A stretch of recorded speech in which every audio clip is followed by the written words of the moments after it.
Hi, I'm Nathan. I go by Peteparker, and every week I do comic book reviews because that's the rule at my house.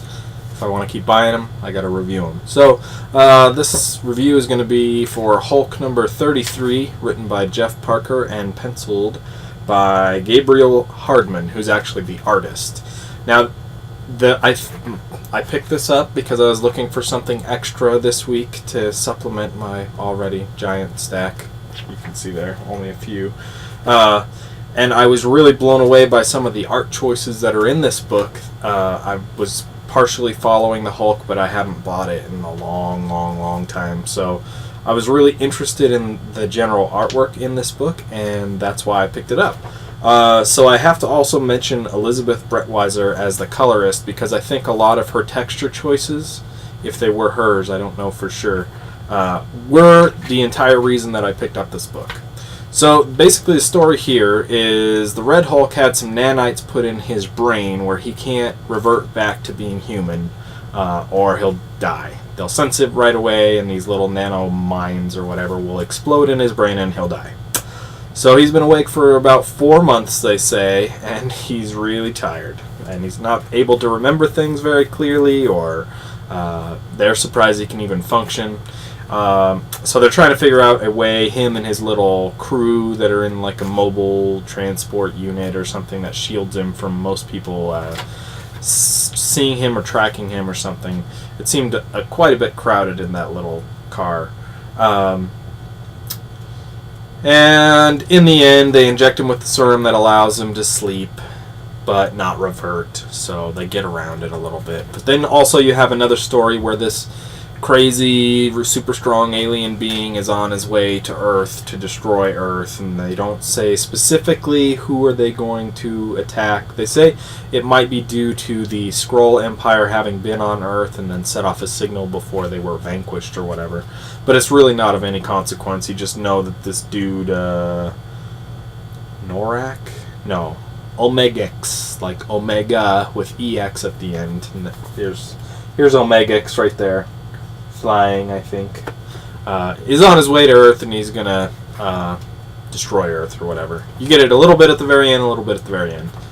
But anyway, that's mostly the entire story. Like I said, let's talk about some of the really cool artwork in here. The reason why I think it's the colorist choices is because if you see, here's a good example. You might not pick up on the screen, but if you see in these yellows back here, there's some pixelation that kind of blends the two colors together, and that's done an awful lot, along with see on this military plane here, you might not be able to see it, but believe it or not, a lot of these shadows that are on top are actually little pixelated dots on top of the existing color to make it look darker, so you can see different shades just by these dots. And it's kind of it's reminiscent of, you know, the really old comic books where they would have that effect come through on a lot of pages incidentally, but it really, the color choices and blending along with that effect being used in a lot of different places really is the entire reason that I bought this book.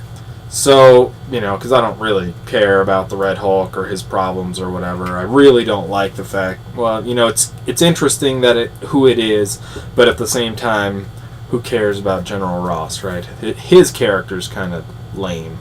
The Red Hulk character's okay.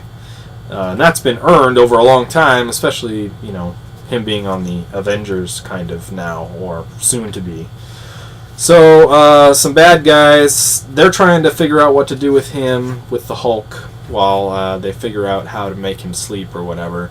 And they send some other new bad guys, one specifically called the Fog, which I think on the cover, or maybe not on the cover, but it says Enter the Black Fog down here.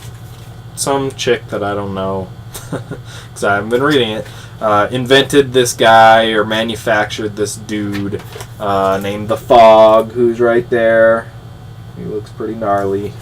And I guess he moves through fog, and they sent him after the Hulk. Oh, here's a really good picture.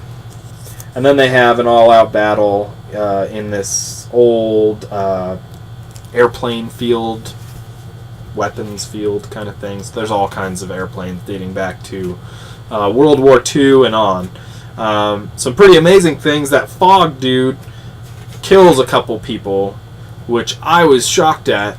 This one dude gets split in half. That's completely awesome.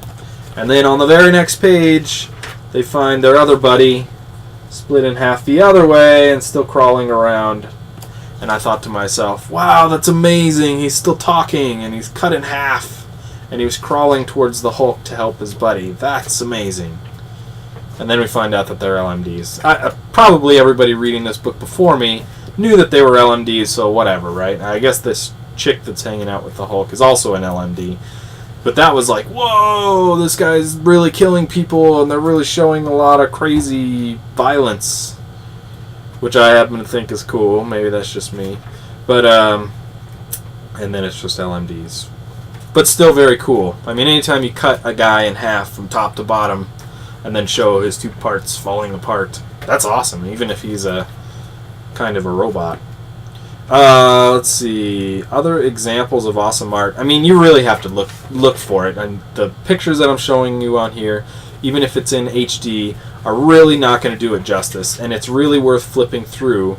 And if you end up liking it as much as I did, I'm sure you'll buy it. And maybe you'll buy the next one too. Because it's really, like I said, it's really cool. There's a lot of detail. There's a lot of darkness. Check that one out right there. It's picking up a plane to throw it at that mist guy. Mist? Fog guy. Which I don't know. I mean, if the guy disappears into smoke a few times around you, why would you throw stuff at him? What would you do as the Hulk? Oh, yeah, he does a thunderclap thing and blows him away in the end. But I wouldn't even have thought of that. I would have totally forgotten that.